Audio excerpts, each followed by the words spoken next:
Les résultats des stress tests initiés par la Réserve fédérale en 2015 ont été positifs au cours des quelques dernières semaines, mais la deuxième étape des tests, évaluant le degré potentiel de résistance des banques aux catastrophes économiques, a fait 2 banques fléchir devant l'obstacle. Je suis Jessica Walker et voici votre revue de presse.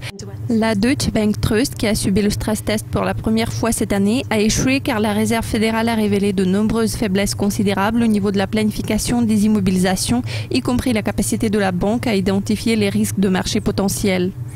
La Santander Holding USA a eu un résultat identique à celui de l'an dernier en échouant sur le plan des contrôles internes et de la gestion des risques, ce qui est le deuxième échec consécutif de la banque au test de résistance.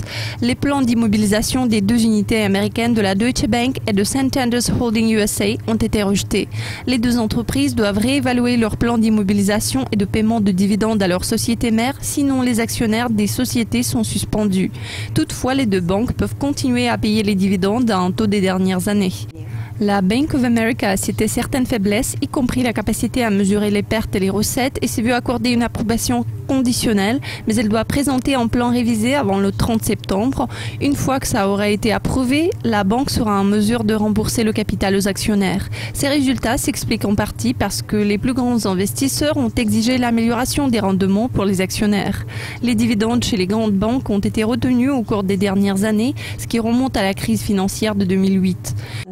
Les 23 banques incluses dans le S&P 500 avaient accumulé un dividende de 45,3 milliards de dollars en 2007 et en mars de cette année, les dividendes ont chuté de 11% sur 6 ans avec un total de 26,4 milliards de dollars américains.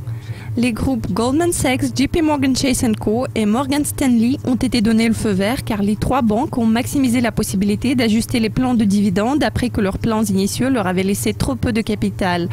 Au lieu de la rétroaction négative attendue sur les plans de dividendes ajustés des 3 banques, un analyste a déclaré « Ces banques font vraiment des efforts pour rendre le capital excédentaire, ce qui est bien pour les actionnaires ». Cela conclut la revue de presse d'aujourd'hui. Restez à l'écoute du Cascopi TV pour plus de mises à jour.